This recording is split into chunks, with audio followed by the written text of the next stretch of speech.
And welcome back to the Womanium Quantum Plus AI 2024 program. Today we have once again Classiq with us, and today's speaker is Nadav Yoran. A quick introduction about him. So Nadav comes with a background in physics and quantum information. He did his PhD from Tel Aviv University and multiple postdocs at Technion and the University of Bristol. So with that introduction, over to you, Nadav, and the stage Okay. is all yours. Okay. Thank you very much. Thank you for inviting me. My talk will be about a specific algorithm or the implementation of specific algorithm, the discrete log, using Classiq. Okay, and the agenda is the following. First, I will give a short or a very short introduction to the theory of discrete log, and then I will go into the implementation. I'll go over from building the basic building blocks for the algorithm until the full implementation. If there will be time left, maybe I'll show you just an example of post-processing, how we get the final results from the execution. Okay, then let's start. First of all, okay, just a second. I hope that, okay. First of all, short theory. I will approach the subject more or less like Nielsen and Chuang theory via the period finding algorithm, the general period finding algorithm. What is it? And the discrete log will be somewhat kind of a private case of that. We have a periodic function, f of x, where f of x plus r equals fx, and we have a unitary black box u, which implements this function, meaning it takes u to register x, one with x and one other with 0, into x f of x. Now we can find that period using the period finding with only one call to the black box. How do we do that? Well, first of all, we start from two register in the 0 state.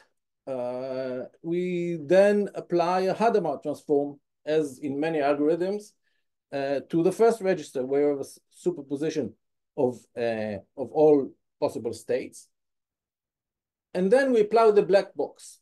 Now I will not go very deep into that, but using that identity, we can turn the state. We can rewrite this state in this using this expression. This state is approximately this state. Now, why approximately? Well, because because 2 to the L is not exactly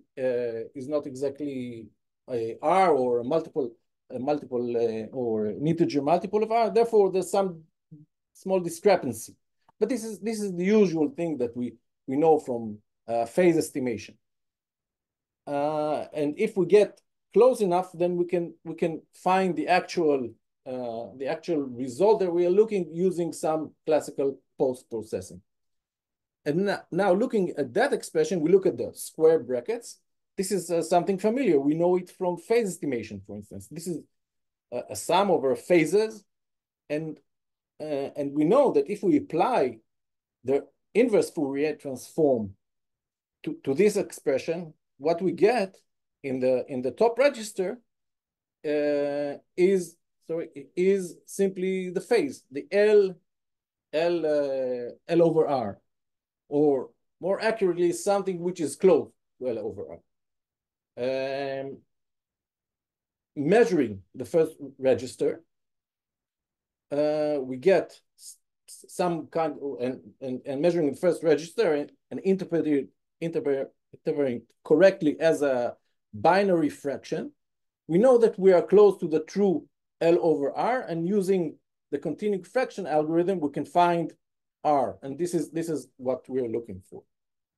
Okay, and the discrete log is simply or kind of a more evolved case of this algorithm. What is the problem with the discrete log? Well, the input is 3 integers, a, b, and n, and we are given the promise that s that A to the power of S equals B modulo N. And what we want to find is that S is the log of B over basis A. And we further assume that we know R, the order of A modulo N. That is, we know R such that A to the power of R equals 1. How can we know it? We can simply implement Shor's algorithm to A and N and find the order. Okay, and now if we take a look at the function f of x1 and x2, which equals to b times d to the power of x1 and a to the power of x2, which equals to a to the power of s times x1 plus x2, we see it's a periodic function when the period is a tuple. It's not a single number, it's a tuple, because for each x1 and x2, if we add L to x1 and subtract minus S of L from x2, we get to the same result. Therefore, what we do is we apply the period finding algorithm to this function. Okay, so how does the algorithm work all in all?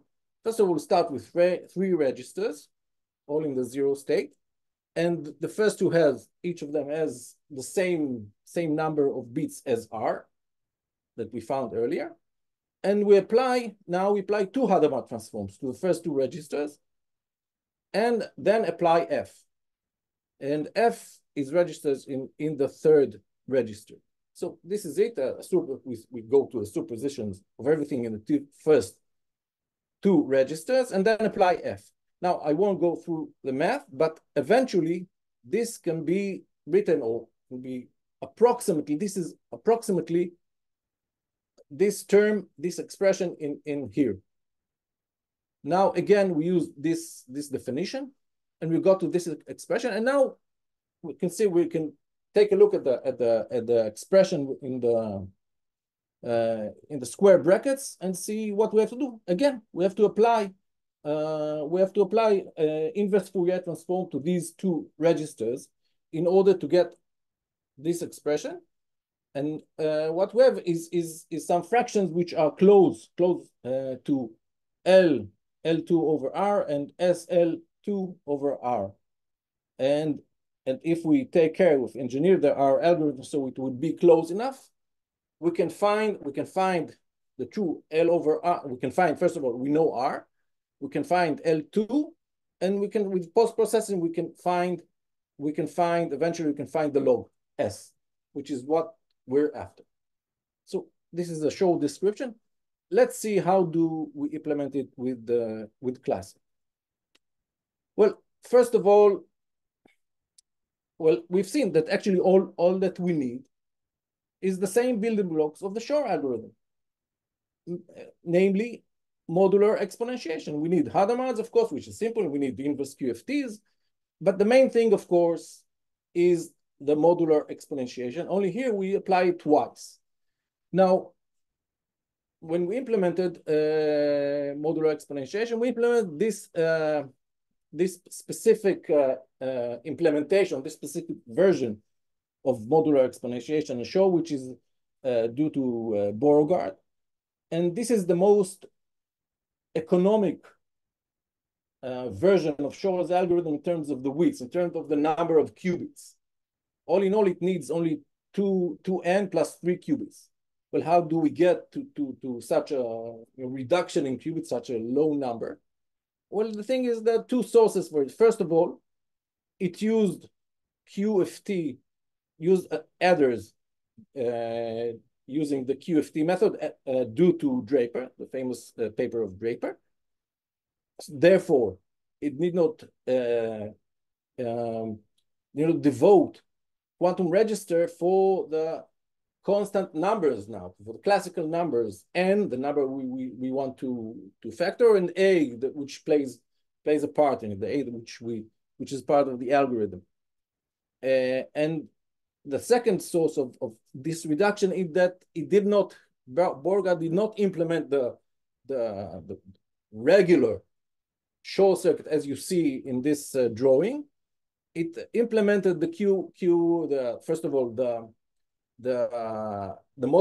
final step of the modular exponentiation here, and the QFT on a single qubit, which required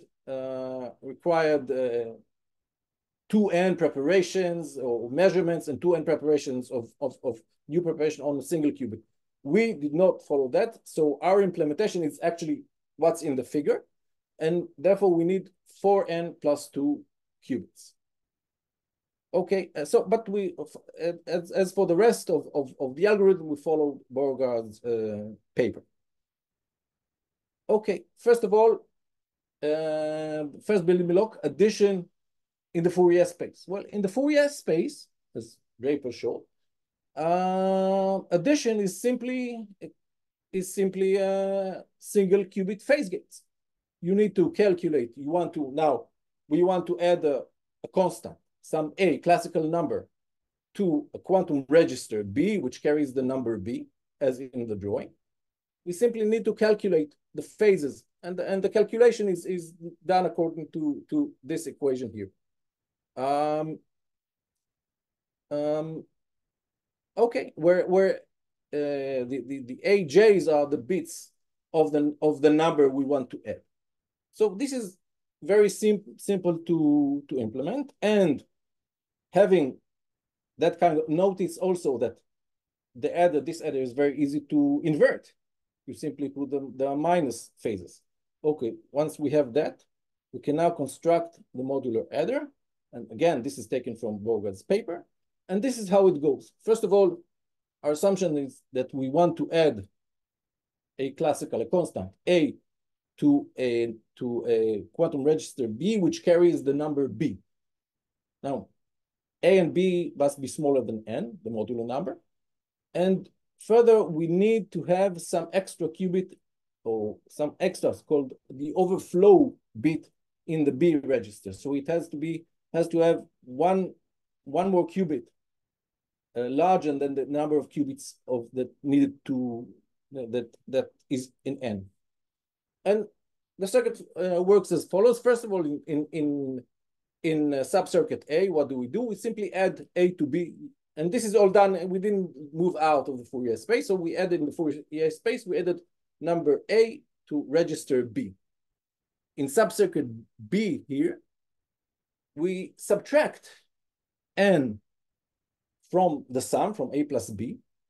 And then we check whether we need to re-add N to the sum. How do we do that? When do we need to re-add N? When A and B were smaller than N. We didn't need to subtract it. Therefore, we can do it by checking the overflow bit, the most significant bit of register B. And to do that, we leave the Fourier space. Therefore, we have QFT minus 1 there. We record the most significant bit using some auxiliary bit here below. And then we re-add N depending on that qubit. And the third subcircuit C is used only to, not once we've done it, we have the modular adder. The thing is that the auxiliary bit is now entangled with the result. In order to disentangle it, we use subcircuit C. Okay, so let's see what do we do with Classiq. First of all, the addition mode in the Fourier space. We use, this is simply a ladder of phase, and this is implemented like this in Classiq with a repeat function. And a repeat function over the phase. Now, in order to implement it, we built there's a backend function QFT const adder phase, which calculates this logic. It calculates the correct phase correct phase for each bit of B depending on A. Okay, so this is one building block, and you can see it. It's simply a simple repeat function with an index where the phase depends on it.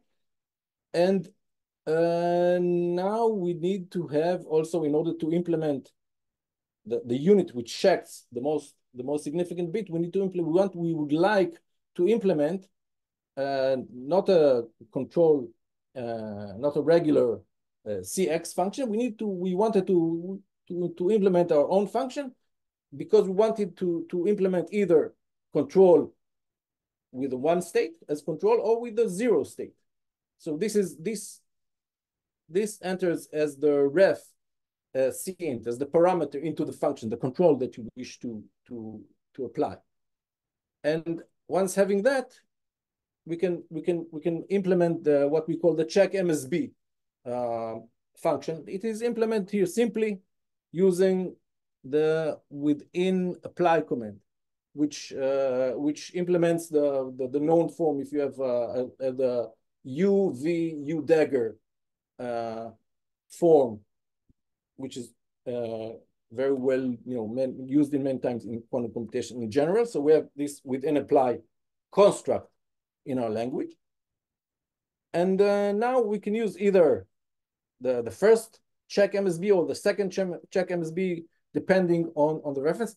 Note that this is the control. I didn't say the control X function. The control here is general. It's not just for, it can be used for any kind of control, for control over where the control is is a register, not necessarily a qubit. But here we use it only as for 1 qubit, because we apply it to x0. In this case, why x0? Because this is now would be the least significant, because we gave up the swaps within the QFT. Okay, once we have that in place, how do we implement the modular adder? And this is how it goes. Okay. First of all, look, I've marked the subcircuits, the commands which implements the subcircuits A, B, and C. But first of all, we use the bind command in order to put together. This is the doubly, what we have here is the doubly controlled modular adder within the Fourier space. We didn't leave the Fourier space at the input and the output. We still remain within the Fourier space. So we have to bind the two controls into a single variable. We use the bind command. This will be the control over some of the functions here. And well, subcircuit A is simply control over a phase lab. And the subcircuit C, you can see it here. It's simply an invert. It's subtraction of n. Then check MSB with the control 1, and then control over now the addition, modular addition of n.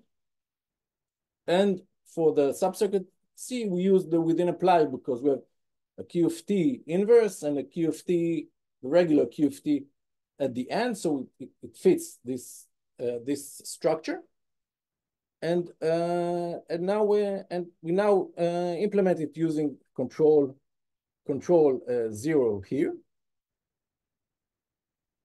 And at the end we separate the two control qubits into separate qubits. Why? Because they at the top level they recall from separate registers, one for the multiplication and one for the power for exponentiation.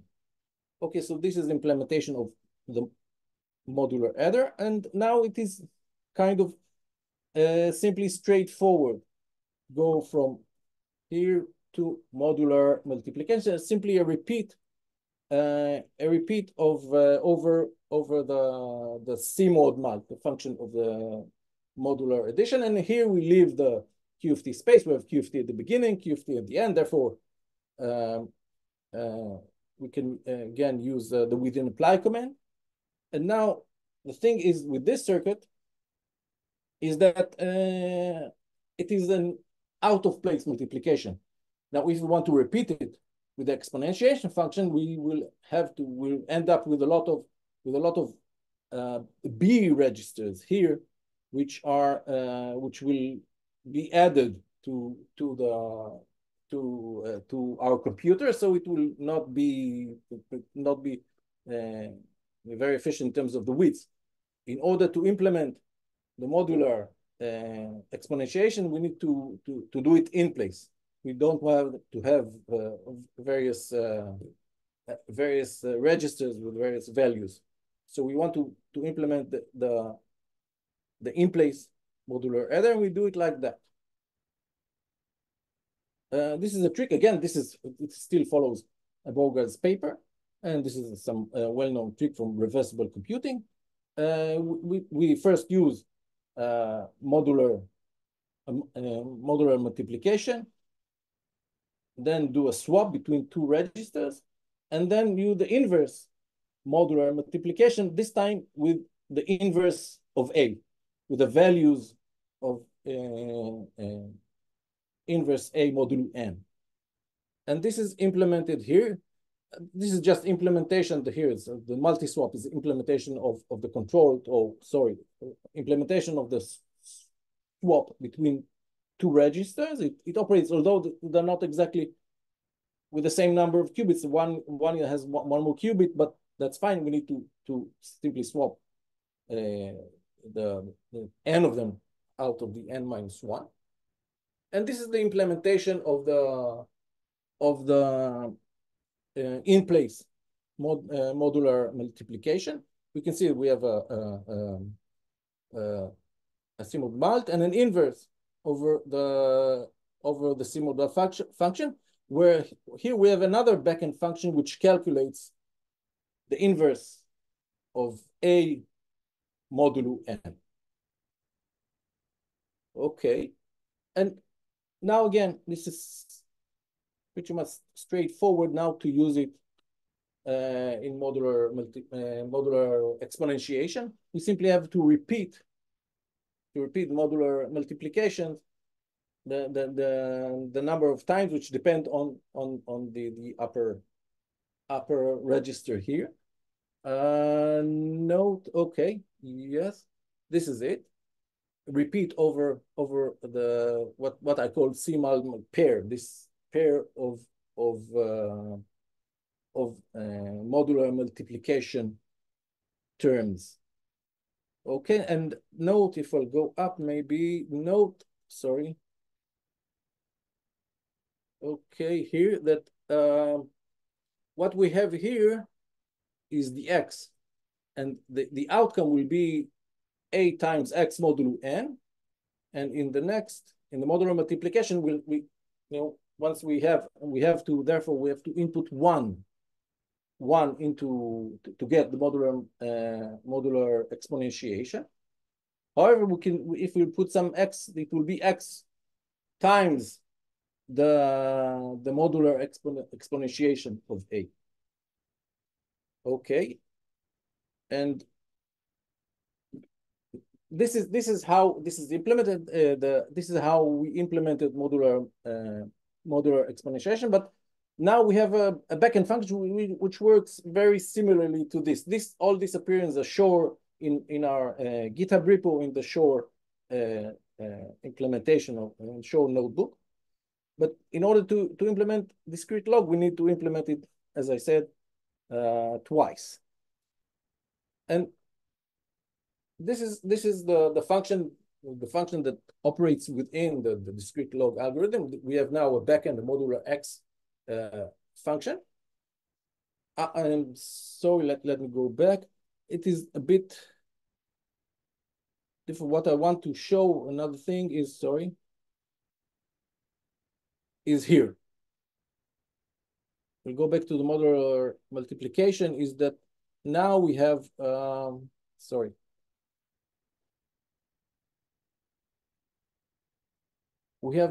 want to say something about this command at the end, the freebie. What does that mean?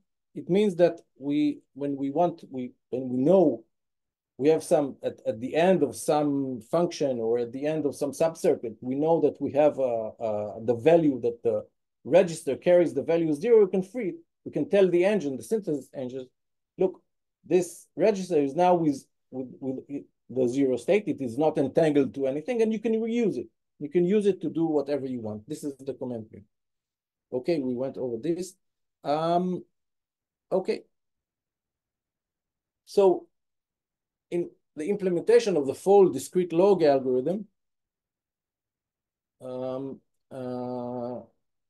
we look at that function, this discrete log oracle. We prepare the number one, and then at the function result, this is the working qubits, and then we apply modular exponentiation twice. So we have 1 times b to the x1, and then apply modular exponentiation again with the register now function result, but now with a generator. So eventually it implements b to the power x1 times a to the power x2, and this is actually what we need. And all in all, the algorithm looks like that. 2 Hadamard transforms on x1 and x2.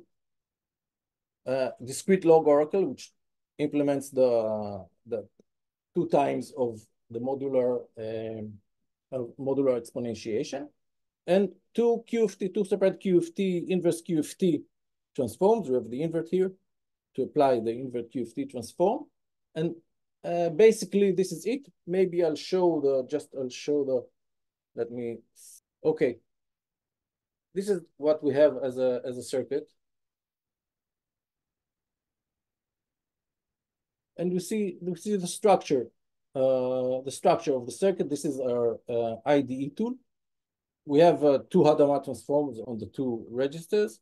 We have in place to prepare the number 1, and we have 2 modular exponentiation functions, and followed by two QFT inverse QFT circuits. We can open one, and these registers are the target here and the target here are the circuits that we want to measure at the end. Okay, maybe we can open one and see. Open it comprises from various in place modular multiplications, and again, if we go inside, we'll see it implements. This is the modular multiplication. This is the out of place modular multiplication, the swap again, and the modular multiplication now inverse. And if we open it, we'll go all the way down to the modular adder, and so on. Each modular adder again has the same form that we constructed earlier. Okay. What do we do with the results? Here we implemented the modular the discrete log, where the modular number is 13. A is 7, the generator, and X is 3. Now we got, of course, much more results than this, but we can take a look at, for instance, this result. We got X2 equals 7 and X1 equals 5. Now we interpret it as a binary fraction. This is 7 over 16. This is 5 over 16. But we know the order of 7 modulo 13 is 12. And so we look for the fractions which are closest to this with the denominator 12. And now once we have this fraction, we know that L2 is 5, and SL2 is 4. S times L2 modulo 12 is 4. We can calculate the inverse of 5 modulo 12, it's 2, and we get the correct result. S equals 2 times 4 equals 8, and this is indeed it. Okay, that's it. Thank you very much.